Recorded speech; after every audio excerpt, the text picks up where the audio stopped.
Korang tahu tak, ada satu kisah gelap dalam sejarah yang lebih seram dari filem horror.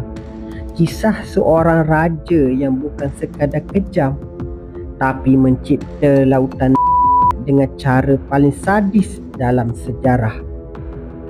Nama dia Vlad ketiga Dracula, atau lebih dikenali sebagai Vlad the Impaler. Bayangkan orang berjalan dalam hutan berkabus, malam yang sunyi, angin sejuk menyusup ke tulang. Tiba-tiba bau busuk menusuk hidung, dan bila korang toleh ke depan, ribuan manusia terpacak atas pancang kayu. Ini bukan mimpi ngeri, ini realiti di bawah pemerintahan Vlad. Vlad bukan sekadar raja, dia adalah simbol ketakutan. Musuh yang masuk ke wilayahnya tidak pernah keluar hidup-hidup. Tapi ada satu plot twist yang ramai tidak tahu. Vlad bukan orang biasa dalam sejarah dunia.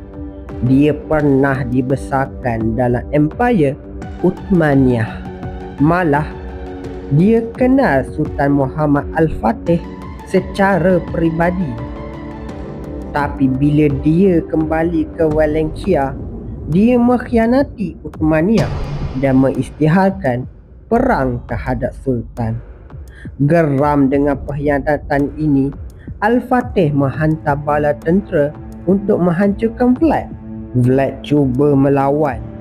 Dia menyerang kem Uthmaniyah di tengah malam, cuba membunuh Sultan sendiri, tapi dia gagal. Dan bila Sultan Al-Fatih tiba di ibu kota Wallachia, beliau terkejut besar.